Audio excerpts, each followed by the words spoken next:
bagaimana sistemnya Pak, kalau kita tidak ubah SDM-nya?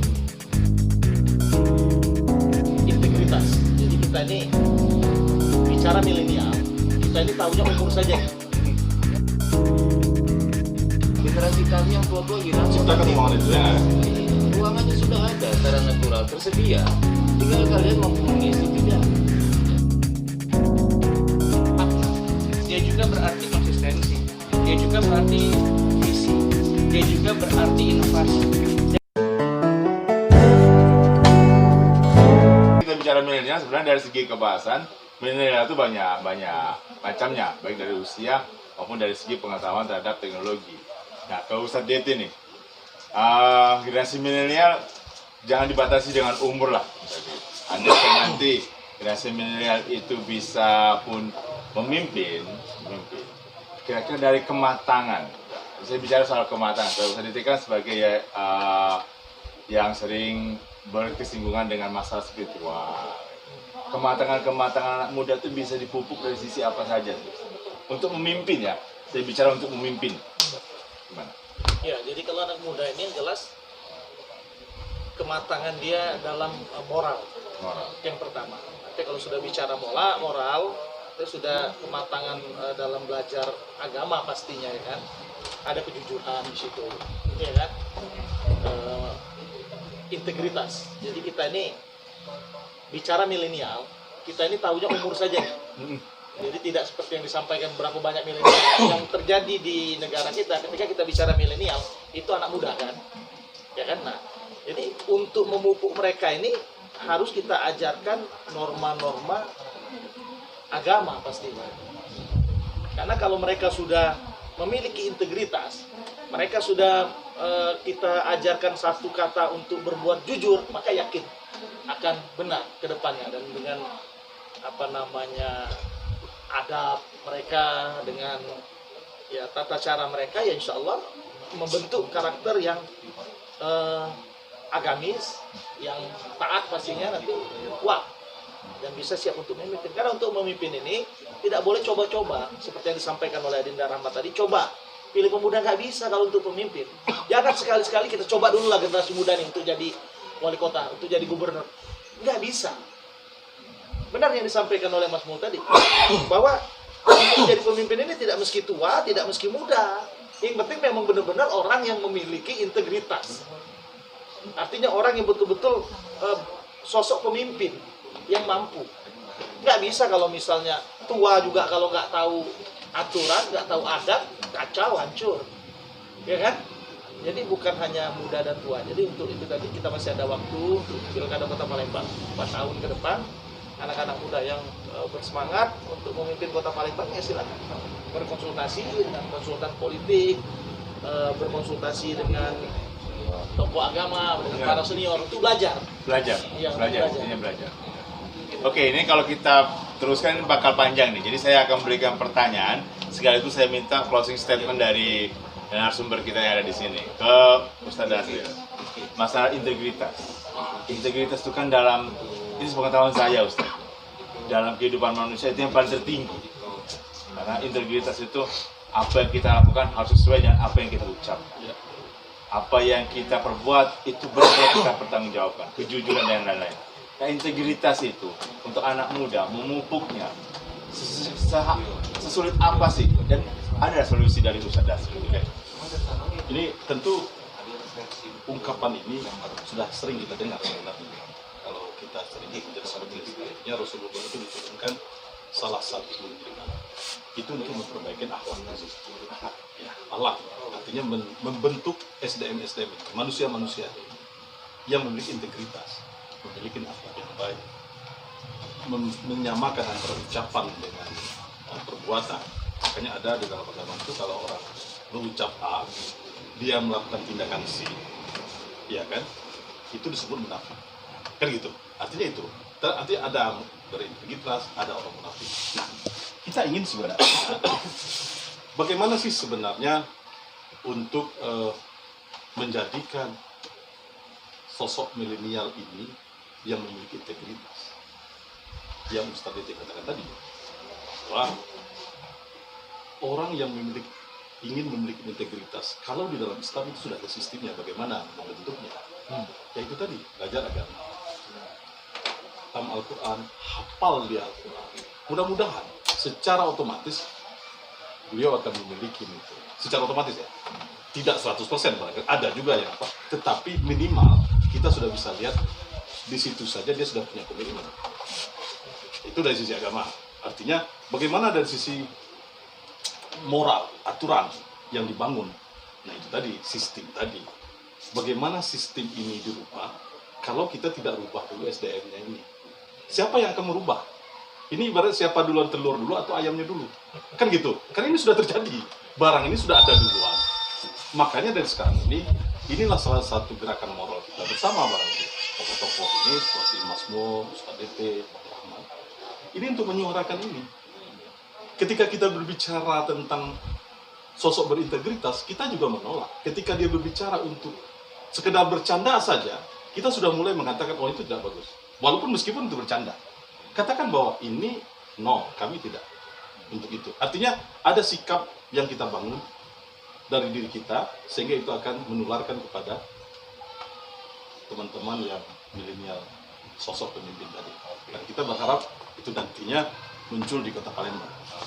Nah untuk Bang Rahmat nih, setelah melalui diskusi yang kayak gini, kalau boleh, memang kami bisa sedikit mengorek strategi Bang Rahmat, karena kan ingin mengubah tadi generasi milenial. Kira-kira strateginya apa nih, ketika nanti akan ikut dalam perpolitikan di 2020?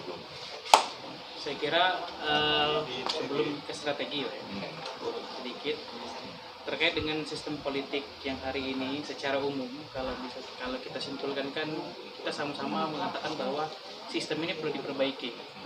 Entah dalam definisi sistem ini sudah bobrok atau kemudian sistem ini tidak mencapai idealitasnya sebagai suatu negara, tapi secara garis besar kan kita menginginkan terjadinya satu restorasi dalam perubahan sistem politik dan juga dalam konteks bernegara. Hari ini kalau kita lihat bagaimana kemudian orang-orang yang sudah berada dalam pakem tersebut, entah itu kepala daerah yang sudah berpengalaman ataupun juga orang-orang yang kami definisikan sebagai kelompok-kelompok yang sudah tua, kami meyakini bahwa bukan tua, sudah dewasa gitu ya. Kami meyakini bahwa orang-orang yang sudah punya pakem seperti itu akan sulit untuk dibawa ke arah perubahan. Makanya kalau kita lihat dalam teori integritas itu kan bukan hanya memiliki satu makna. Dia juga berarti konsistensi, dia juga berarti visi, dia juga berarti inovasi. Dan semua itu akan mudah dibentuk oleh orang-orang yang kemudian hari ini punya potensi untuk open minded. Dan orang-orang yang punya potensi untuk open minded itu saya kira adalah anak-anak muda. Itu yang kedua. Yang ketiga, kalau bicara soal kemudian strategi terkait dengan anak-anak muda, saya kira simpel. Satu, berikan kami ruang untuk beraktualisasi, berikan kami ruang untuk membuktikan, berikan kami ruang untuk menunjukkan bahwa sebetulnya banyak inovasi baru sesuai dengan tantangan saat ini dan ke depan yang kami pahami bagaimana cara menyelesaikannya. Kemudian yang kedua, hari ini Indonesia dalam konteks yang lebih luas membutuhkan spirit baru, membutuhkan otak baru, membutuhkan hati baru, membutuhkan tulang punggung yang baru. Kalau kita ingin merubah Indonesia, kalau kita ingin merubah wajah Sumatera Selatan, dan kalau kita ingin merubah wajah Kota Palembang. Dan saya kira konsep kepemimpinan alternatif adalah salah satu wacana yang kemudian layak untuk kita bahas lebih jauh dan layak untuk kita perjuangkan. Terima kasih. Nah, ke Ustadz DT, untuk yang terakhir nih, saya closing statement. Saya tertarik masalah belajar tadi. Saya punya pandangan gini, kesulitan belajar anak muda ke yang tua, atau yang tua mengajari anak muda, ini apakah ada persoalan anak muda yang tidak bertemu dengan orang-orang tua yang bagus untuk dijadikan guru, atau orang-orang tua yang ketika mengajarkan pun tidak secara tulus atau secara penuh. Kira-kira ada persoalan di sini tidak? Ustaz ini kira-kira. Gimana? Ini kalau masalah belajar ini masalah yang kompleks ya. Complicated. Kenapa?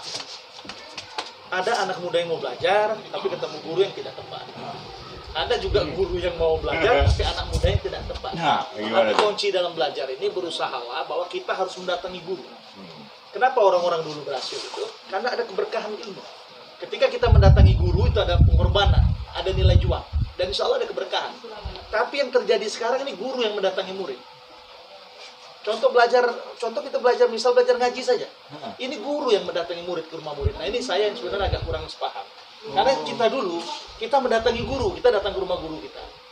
Hari ini yang terjadi, itu guru yang mendatangi. Ini anak mau belajar ngaji, belajar Iqra, guru yang datang ke rumah murid. Nah ini juga suatu pola yang salah. Nah, termasuk belajar ilmu politik juga, sebaiknya kita datangin. Ahli politik, konsultan politik, kita datangin bagaimana kita belajar. Seperti itu. Nah, saya Mas Mul nih, Mas Mul, sedikit membantu saya menyimpulkan pembicaraan di sini.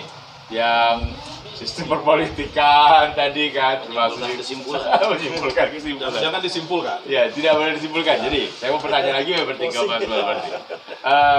Masalah sistem perpolitikan tadi kata Mas Mul sudah benar.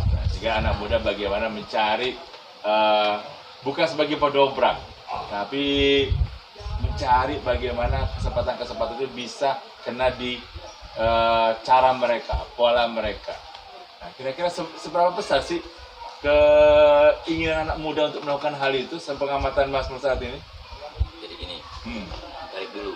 Satu, kita sepakat bahwa perubahan selalu melibatkan kaum muda sebagai elemen utama. Baik secara nasional, satu. Lalu yang kedua tadi soal sistem dan SDM, kita tidak seperdebatkan seperti telur dan ayam. Lalu yang ketiga, nah ini tadi dari milenial, kasih kami ruang-ruang. Nah, sistem yang ada sekarang itu secara natural, yang tua nanti hilang, muncul yang muda. Indikasinya sudah ada, tadi Ustaz itu menyebutkan banyak anggota legislatif dari kalangan muda. Nah pertanyaannya, seberapa hebat wahai kalian yang sudah kami beri ruang-ruang mampu mengaktualisasikan diri sebagai representasi generasi pendobrak yang mampu membuat perubahan. Jangan cuma minta ruang, dikasih ruang lalu menjalankan tradisi lama. Aduh. Jadi kembali kepada seperti Saudara Sri bilang, SDM anak mudanya itu juga. Jangan mentang-mentang muda lalu minta hak hegemoni untuk mendapat ruang. Gak usah diminta, ruang itu datang dengan sendirinya. Generasi kami yang tua-tua hilang. Ciptakan ruangan itu ya nggak? Iya, ruangannya sudah ada secara natural tersedia. Tinggal kalian mampu mengisi tidak. Ya.